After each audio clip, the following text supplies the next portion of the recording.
Juga disebutkan yang lain, Ali berkeliling di pasar-pasar sambil membawa tongkat, dan dia selalu berkata kepada orang-orang yang dilewatin, bertakwalah sama Allah dalam berdagang, dan selalulah menjadi pedagang yang baik, penuhilah takaran dan timbangan. Dia berkata, jangan mengembungkan daging-daging, ya, daging-daging maksudnya seperti kalau kita biasa daging gelonggongan ya, itu biasanya di Idul Adha di sini dilakukan di Indonesia ya. Jadi sengaja sapinya diminumkan banyak sehingga kelihatan gemuk, dan kalau ditimbang jadi berat. Ini sudah terjadi di zaman dulu, mereka lakukan. Nanti kalau disembelih ternyata airnya banyak tumpah. Ali radhiyallahu anhu sudah mengingatkan, setiap hari Ali di zaman khilafahnya keluar di pasar tanpa ada pendamping, membawa tongkatnya sambil mengingatkan orang, mengatakan hati-hatilah, jujurlah, amanahlah, terus begitu, dan jangan sama sekali mengembungkan daging ya, hewan yang masih hidup. Suatu hari juga Ali pernah keluar dengan 2 helai kain. Dia menggunakan salah satunya sebagai sarung, sedangkan yang lainnya sebagai baju. Dia menjulurkan salah satu kain tersebut dan mengangkat sisi yang lainnya. Lalu dia berkata, aku memakai 2 kain ini karena keduanya lebih menjauhkanku dari kesombongan, lebih baik untukku dalam sholatku, dan merupakan sunnah bagi orang mukmin. Artinya beliau tidak mengkhususkan pakaian kerajaan. Umar bin Abdul Aziz yang terkenal seorang khalifah yang masyhur di Umayyah berkata, orang yang paling zuhud terhadap dunia adalah Ali bin Abi Thalib radhiyallahu anhu. Dan banyak sekali pendapat-pendapat ulama berhubungan dengan masalah ini. Kita masuk dalam itu kezuhudan, kita masuk ke masalah keadilan beliau radhiyallahu anhu. Ali bin Abi Thalib sangat adil di dalam kepemimpinannya. Di antara yang disebutkan keadilannya, Ali bin Abi Thalib berkata di atas mimbar di hari Jumat, wahai para pemimpin, sesungguhnya rakyat kalian mempunyai hak-hak, mendapatkan hukum dengan adil dan mendapatkan pembagian yang sama rata. Tidak ada kebaikan yang paling Allah cintai melebihi kepemimpinan seorang pemimpin yang adil. Lalu kemudian beliau praktekin, turun dari mimbar, lalu beliau yang paling pertama datang ke Baitul Mal. Setiap ada masuk pendapatan dibagi kepada orang. Setiap kali ditemukan ada orang yang butuh bantuan di pasar, beliau membantunya. Dan beliau pernah naik ke atas mimbar sambil berkata di khutbah Jumat, wahai manusia, demi zat yang tidak ada ilah yang berhak disembah kecuali dia, aku tidak mengambil apapun dari harta kalian, baik sedikit maupun banyak, nggak ada, sama sekali saya tidak akan ambil apa-apa dari kalian. Lalu dia mengeluarkan botol kecil, kalau kayak kita sekarang botol kecil biasa diisi minyak wangi, yang berisi minyak wangi dari lengan bajunya. Ali lalu berkata, botol kecil ini, di khutbah Jumat diangkat, khalifah, botol kecil ini adalah hadiah dari Dihgan. Dihgan ini istilah bagi orang di Persia yang biasa ngumpul-ngumpulin pajak apa segala, tapi orang non muslim gitu. Ini saya dikasih karena dianggap saya raja kalian, dikasih minyak wangi botol kecil ini. Lalu Ali mendatangi Baitul Mal, turun dari khutbah Jumat habis sholat, datangin Baitul Mal, lalu botol itu dikasih kepada penjaga Baitul Mal. Dia tidak ambil sama sekali, gitu kan. Jadi dia membuka transparansi walaupun botol minyak wangi yang kecil. Di sini kita bisa lihat bagaimana keadilan Ali radhiyallahu anhu. Seorang Yahudi masuk Islam di tangan Ali disebabkan karena keadilannya. Satu hari disebutkan dalam riwayat, Ali sempat jalan-jalan di pemukiman orang Yahudi. Kemudian ditemukanlah di depan pintu rumah orang Yahudi itu ada baju yang sedang dijemur, dan salah satunya adalah baju perang. Maka Ali pun mengetuk rumah Yahudi tersebut sambil berkata, wahai Yahudi, ini baju perangnya siapa? Ya, di depan itu kata Yahudi, Amir Mukminin, waktu itu jadi khalifah ya, jelas di rumah saya berarti punya saya. Lalu kata Ali, tapi kayaknya punya saya, buktinya 1, 2, 3, 4, 5, ada bukti-buktinya. Kata Yahudi, ya, seperti saya bilang Amir Mukminin, di rumah saya berarti punya saya. Ada 3 kejadian dalam kisah ini yang membuat Yahudi ini akhirnya syahadat. Dan perlu anda tahu, Yahudi ini sulit sekali syahadat ya, susah sekali. Kata Nabi SAW dalam hadis sahih riwayat Bukhari, kalau seandainya ada 12 orang saja Yahudi yang beriman pada risalahku semasa Nabi hidup, 12 orang saja, seluruh Yahudi akan beriman. Saking sulitnya, ya, di bawah 10 orang saja yang sempat mengucapkan syahadat pada satu. Bahkan ulama menghitung 3-4 orang saja yang sempat masuk Islam dari orang-orang Yahudi ini.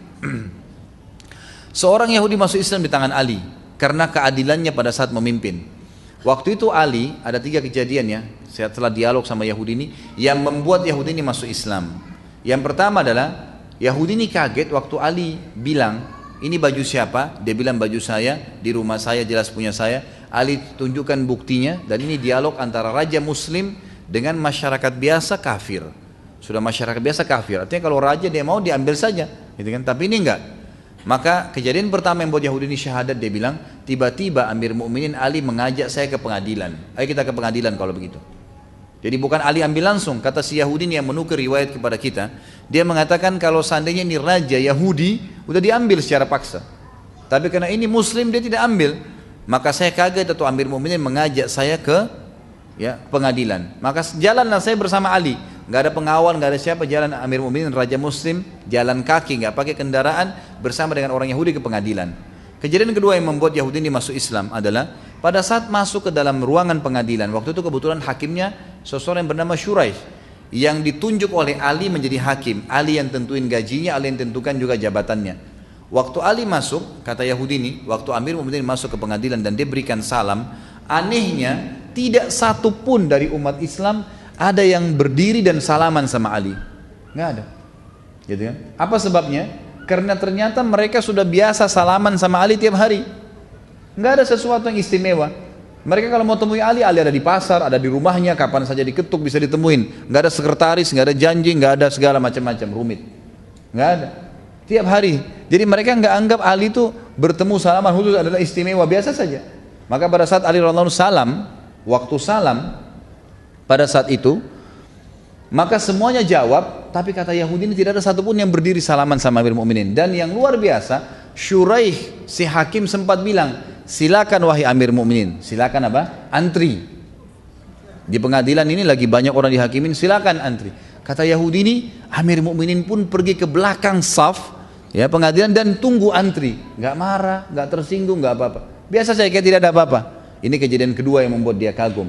Pertama diajak ke pengadilan, kedua kejadian yang terjadi pada saat awal masuk di pengadilan. Dan yang ketiga dia bilang, ini sebab dia masuk Islam. Waktu tiba giliran kami, kata Yahudi ini, Hakim Shuraih tiba-tiba berkata, ada apa Amir Mukminin? Kata Ali, saya tadi pagi jalan di pemukiman orang Yahudi, lalu saya temukan ada baju perang, ini yang dipegang sama dia. Setahu saya ini baju saya, buktinya 1, 2, 3, 4, 5. Kata si hakim, wahai Yahudi apa pendapatmu? Kata Yahudi, saya sudah jawab di rumah saya kepada Amir Mukminin. Ini di rumah saya, jelas punya saya berarti. Kata hakimnya, dan ini perhatikan ya, dialog ini antara Ali raja dan hakim pegawainya yang ditunjuk. Tapi kemuliaan Islam tidak melihat jabatan itu. Kata Shuraih, dia bilang kepada Ali rajanya, wahai Amir Mukminin, Anda punya saksi nggak? Ada saksi nggak? Kata Ali, yang tahu baju ini cuma Fatimah, Hasan dan Husain, tidak ada yang lain. Cuma 3 orang. Kata Shuraih, ini dialog antara pegawai sama atasannya nih. Apa yang kata si Shuraih? Anda tahu wahai Amir Mukminin, dalam Islam anak nggak boleh jadi saksi buat orang tua. Orang tua nggak boleh saksi buat anak, nggak bisa. Berarti Hasan dan Husain sudah batal, tinggal Fatimah. Dan Anda tahu dalam Islam saksi harus 2 orang laki-laki yang terpercaya. Kalau 1 laki-laki nggak ada, diganti dengan berapa perempuan? 2 perempuan 1 laki-laki, berarti butuh 4 perempuan. Anda punya 1 orang, Fatimah. Ada 3 orang lagi nggak? Kata Ali nggak ada. Cuma itu saja. Kata Yahudi ini, tiba-tiba saya kaget. Ini yang membuat dia masuk Islam yang ketiga, kejadian ketiga. Dia bilang tiba-tiba Hakim Shuraih menghadap ke arah kami dan mengambil keputusan berkata dengan tegas, wahai Amir Mukminin, kalau begitu saya putuskan baju perang ini punyanya Yahudi. Dan yang luar biasanya, kata Ali, baiklah. Shuraih tutup dengan kafaratul majlis, turun dari mejanya, salaman sama Ali, baru salaman sekarang, keluar sama-sama dari pengadilan kayak tidak ada apa-apa. Yahudi ini menghadap ke sana, dia bingung kejadian ini. Dia bilang, sebentar Amir Mukminin, sebentar wahai hakim. Apakah pengadilan sudah selesai? Ali yang jawab, sudah wahai Yahudi. Walaupun saya yakin itu baju perang saya. Tapi nggak ada saksi. Agama saya mengajarkan seperti itu. Lalu Shuraih juga bilang, sudah seperti saya putuskan. Sudah selesai. Yahudi nggak percaya. Dia bilang lagi, apakah baju perang ini jadi milik saya sekarang?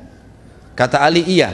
Kata Shuraih, iya. Apa kata Yahudi? Demi Allah wahai Amir Mukminin, ini baju perang Anda yang 2 hari lalu saya curi. Gitu kan? Lalu dia syahadat, asyhadu an la ilaha illallah wa anna Muhammad Rasulullah. Dia syahadat gara-gara perilakunya Ali dan keadilannya. Dan ini salah satu riwayat yang sangat menarik diangkat pada saat Ali radhiyallahu anhu menjadi khalifah. Dan ini luar biasa, gitu kan? Ini luar biasa.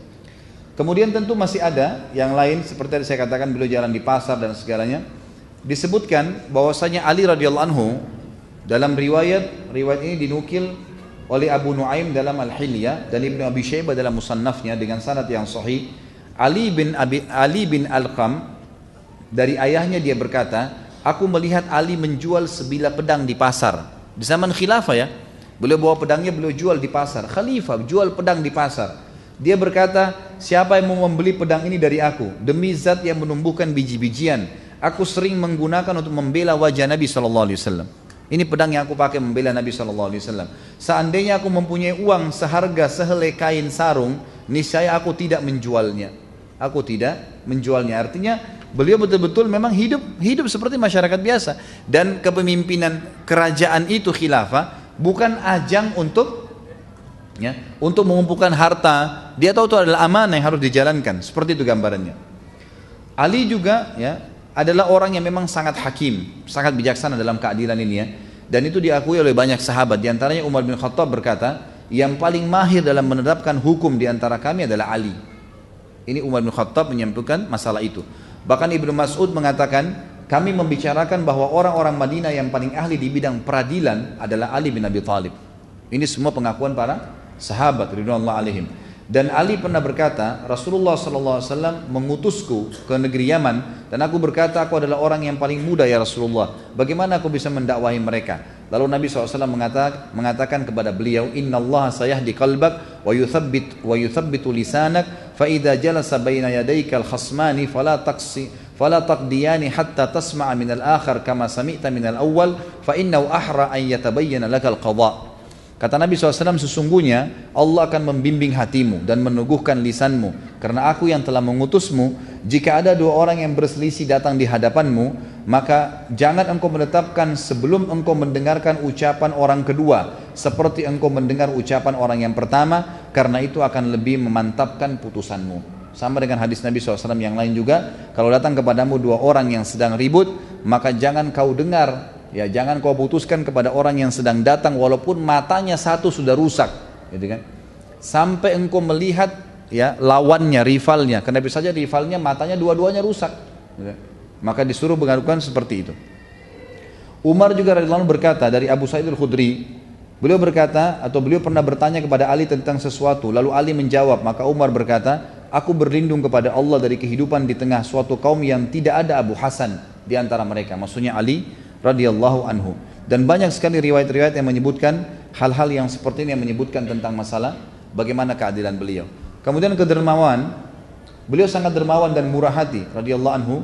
Disebutkan di dalam sebuah riwayat yang sahih, dan riwayat ini dinukil disebutkan dalam Ar-Riyadun An-Nadhirah oleh At-Tabari, dan ini juga dinukil riwayat dari para tabi'in dan dengan sanad yang sahih.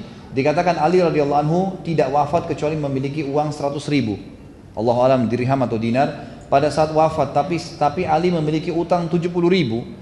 Lalu ditanyakanlah kepada anaknya Hasan, kenapa kok bisa utangnya sebesar itu? Harta sudah ada, tapi kenapa kok bisa waktu beliau meninggal kenapa kok bisa utangnya lebih mendekati hampir seluruh harta?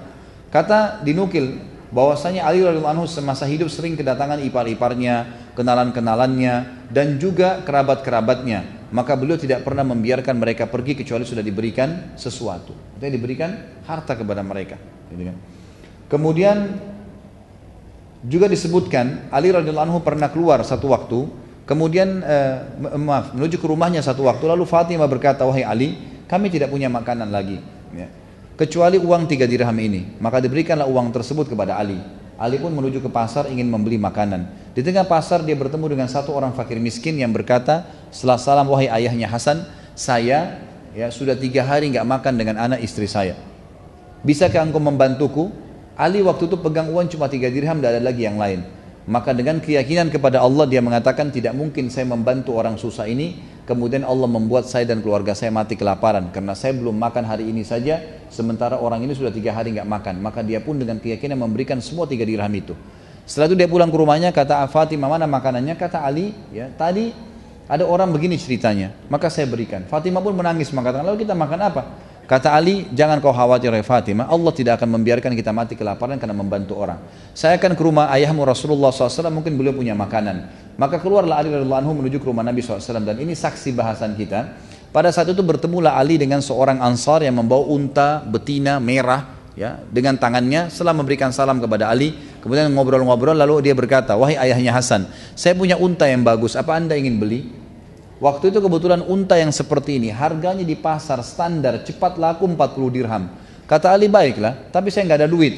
Kata orang itu, anda boleh bayar kapan saja. Lalu kata Ali, berapa engkau mau jual? Dia bilang, saya jual 20 dirham. Udah bayarnya kapan saja ada uang, kemudian setengah harga pasar gitu kan. Lalu Ali pun mengambil. Baru saja jalan berapa langkah ingin ke rumah Nabi SAW, ada orang Ansar yang kedua datang, yang kenal orang Ansar pertama, lalu berkata kepada Ali setelah salam, wahai ayahnya Hasan, saya lihat kamu punya unta yang bagus, apa kau mau jual? Kata Ali, iya. Lalu orang itu berkata, berapa? Kata Ali, 40 dirham, harga standar pasar. Orang itu nggak nawar, nggak apa, langsung dikasih di tangannya. Kemudian Ali sempat mengejar pemilik unta yang pertama, dikasih 20 dirham uang untanya, lalu 20 dirham dibawa pulang ke rumahnya. Jadi di sini kita lihat bagaimana Ali radhiyallahu anhu sangat dermawan, ya, sangat dermawan yang luar biasa. Kemudian